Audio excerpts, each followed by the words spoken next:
billionaire spent $2 million to marry a world-renowned supermodel. But once they got home, he treated her like a piece of art, placing her on a high pedestal for display. Even on their wedding day, Mike never let her feet touch the ground. The guests joked that the newlyweds wouldn't last a day before going their separate ways, but the opposite turned out to be true. Their relationship was surprisingly strong. Mike climbed up the pedestal every day to talk with Mary, and she was determined to always present her most perfect self to her husband. Every time Mike returned from a business trip, he brought back little gifts from around the world. Sometimes a solid gold bracelet weighing over 20 pounds, sometimes freshly picked flowers from that very day. Whenever he had free time, Mike would climb up to the pedestal to play and chat with Mary. Surrounded by such attentive care, Mary basked in the feeling of being cherished and gradually grew accustomed to life on the pedestal.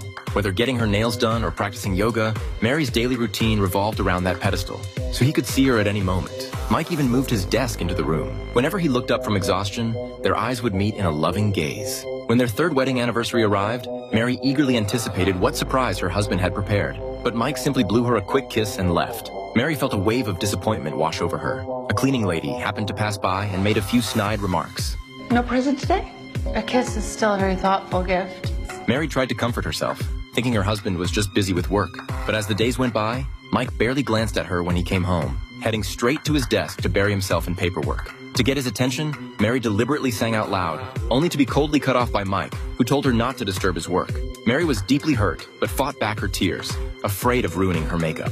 The next day, Mary dressed up with extra care, wearing a gown fit for a princess, and sat gracefully across from her husband, hoping to catch his attention again. But Mike just stared out the window and even had the servants turn his desk around to completely avoid her gaze. Mary demanded to know what he meant by this, and her husband calmly replied that facing the window gave him better air circulation. Otherwise, the work would be too exhausting and his health couldn't take it. Mary swallowed her grievances, telling herself she should be more understanding. But when she glanced at her husband's computer screen, she discovered he wasn't working at all. He was chatting with another woman. She didn't say another word.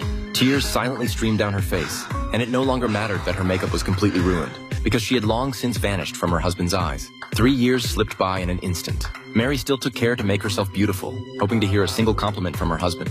But all that greeted her was the cold sound of the door closing. In that moment, her heart shattered completely. She slipped off one of her high heels and whispered to it, "It's time for us to go." But when she peered down, the drop of less than 10 feet suddenly felt like a bottomless abyss. Years of living on the pedestal had left her with an indescribable fear of the ground below.